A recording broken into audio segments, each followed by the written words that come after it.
FaZe in advanced discussions with Elige, the North American rifler, is fulfilling his goal to play on a European team. Yeah, so he's been, talking a lot about his future, and I think he accidentally leaked that he might have been joining a European team in an interview he did with HLTV, but I didn't react to that, of course. But yeah, it looks like he's in talks with FaZe, and that will, of course, be for ROPS. We already talked a little bit about that, and yeah, I don't know. I think this is a really good move on its surface.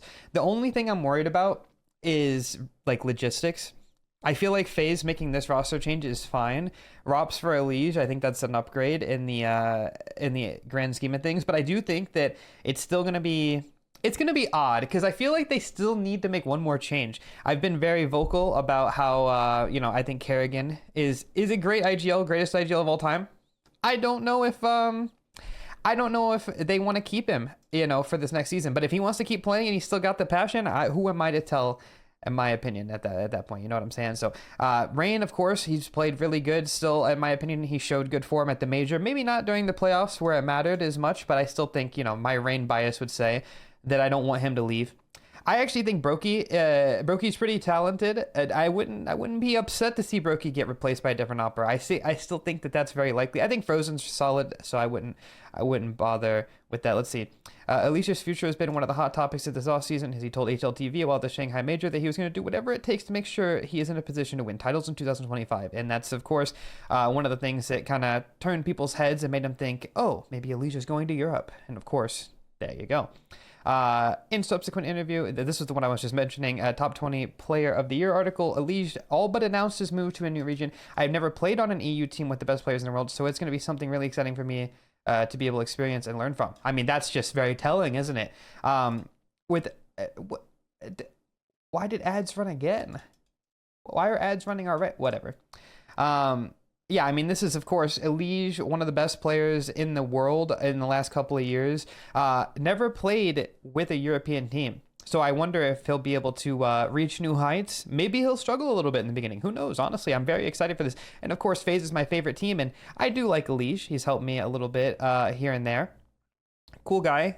If you haven't seen the Austin CS clip video of Elige talking about aim trainers with me, you can probably find that. It'll be linked above me on YouTube, or if you're on Twitch, just look up Elige talks about aim trainers, Austin CS, and you can see the video. Elige's availability caught the attention of many teams. You two were also mooted. I don't know what that word means. As a potential destination for the 27-year-old, but the European Giants seem to have given up hope of signing the player and turn their attention to HeavyGod. Okay, was this yesterday's news as well? I feel like I saw this somewhere, but I didn't know about this. Well, maybe we'll react to that too. Elige's arrival could provide a much-needed jolt to FaZe, who lifted only one trophy in 2024. It was only one? I thought they won two.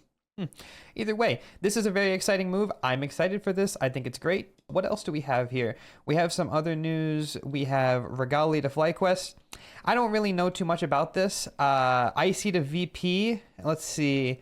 G2 to HeavyGod. Big Bench Searson. That's, unlucky. And I think that's about it, right? Falcons in talks with the Heroic trio. I saw this. VP to sign. Oh, official VP signed Flamis. Okay, we'll just talk about all of them. Regali to FlyQuest. This is great news. I think Regali is a really good player and certainly an upgrade over Alistar. I don't think Alistar is bad, of course, but this is fantastic for FlyQuest. I think that they'll be doing a lot better at these international events with having him. On its surface, though, I really can't say much else about that. I'm not an expert in FlyQuest, so I think this is just a good move overall. Hopefully that goes well. We have Icy and also Flamis to VP. So the roster is officially Flamis, Icy, Fame, Flit, and Electronic. I guess Electronic's still IGLing. Overall, I like this. I was never a fan of Jame. If you guys were watching during the watch parties, you would know that I actually refused to watch Virtus Pro because they're so boring. And I'm not joking. They were criminally boring.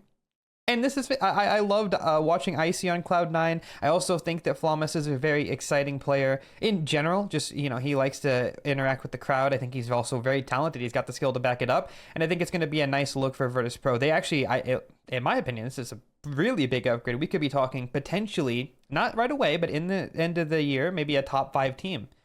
We'll definitely have to look to see how that goes. What else do we have? G2 HeavyGod. This is great. This is great for HeavyGod.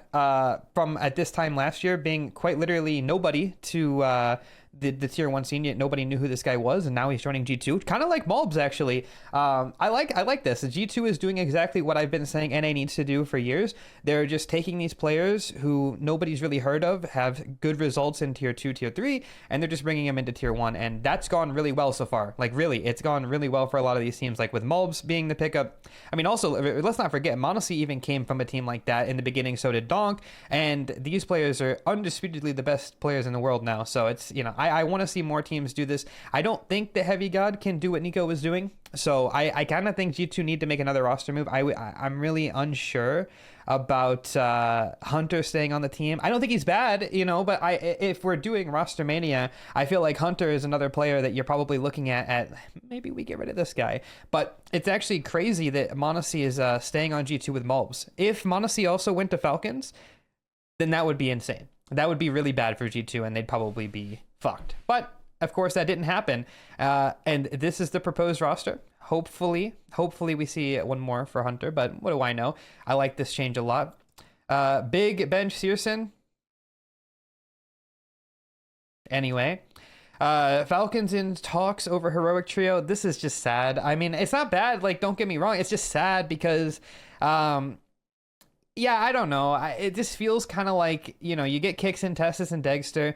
I think they wanted mania over Dexter, to be honest, but it's not bad. I just don't think that when Nico is leaving G2, he's expecting to be joining a team with these three guys, especially with Kixin. And don't get me wrong, I don't think Kixin's the worst IGL in the world. I think he's just, you know, average, maybe a little above average, but it's like he didn't really do anything with Heroic, nothing crazy, you know? And I think, at least in my opinion, I feel like Nico has kind of a reputation of not liking IGLs. And with also what happened with Falcons before with Zonic and them not really liking Snappy that much, and they kind of like, you know, the rumors of nonsense going on internally with Zonic and his players not, you know, kind of conspiring against IGLs. I feel like this is just a lose-lose. Kixin's in trouble joining this team, and I don't know how long they'll keep someone like Dexter. I feel like if Nico actually, you know, maybe this move is already finalized, but if Nico actually goes to Falcons, this is just going to be like a throwaway season for them, you know? Genuinely. I don't like this roster. I don't think it's bad. Like, you're still going to see them at events. They're probably going to make playoff runs. Maybe even, you know, maybe win an event. They could. Nico is really good. But I just feel like this is not where they want this team to be. And I only expect to see them for one season before they make some significant changes again. You said Liquid Nerds. Okay. Oh, there it is right there. Liquid Nerds. I did see this one because that's also something we haven't talked about, which is Liquid bench Yakinder. And oh my God, I love Yakinder. One of the greatest things that ever happened to me when I first started making content was Yakinder. We got him in a pug, and he said that he loves my videos, he loves my content, and I immediately respected him because he was the second person from Tier 1 CS to acknowledge me. And that made me feel good. But God help us all if Yakinder on Liquid was a good thing. I don't think it was. I don't know, really. It's just one of those things where I feel like at a certain point, you know, I mean, I don't even really need to say it, but, you know, at a certain point, he just wasn't cutting it, and it was only a matter of time. I actually think this should have happened probably before the major, a while before the major, actually. But either way, here we are, and his replacement is going to be Nerds. I think this is a great move. Nerds is really good. Probably from that Heroic team, if I had to say, probably the best player. I think Dexter is also up there. We haven't really seen a ton from him this year, admittedly, but I think that Dexter might have been the best player on Heroic, but Nerds also easily the best rifler on Heroic. So yeah, this is just an overall good move. I am still curious if JKS will be staying on the team, you know, because they have a really good opportunity here to maybe replace JKS and get an IGL. I'm not, you know, maybe I'm thinking outside the box. Maybe this is obvious. I haven't really been paying attention to how people have been reacting to this roster mania, but yeah, I feel like Twist IGL, it's only a matter of time before that isn't, you know, a thing anymore. They have a good chance here. I like JKS, and I don't want him off of Liquid, but I do think that if they wanted to get an IGL, this would be a good opportunity for them to do so. Although, again, there's not a lot of IGLs that could join. I do think it would be really funny because you know what happens with the new year coming up, 2025, Brax and Steel, they get unbanned. They do get unbanned. So Steel to Liquid, potentially.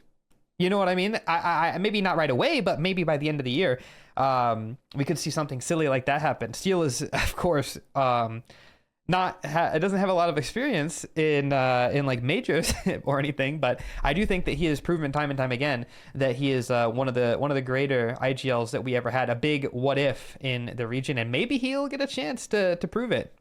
Maybe he'll get a chance to prove it.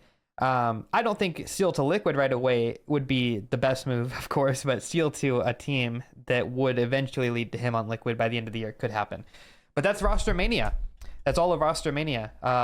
Yeah, that's crazy stuff. And I feel like this is all still like no real signings have happened yet. This is all like leaks and speculation. So I guess when everything actually happens, then we'll do it in a a 1-by-1 video thing. But anyway, yeah, that's it. Let me know what you guys think about that.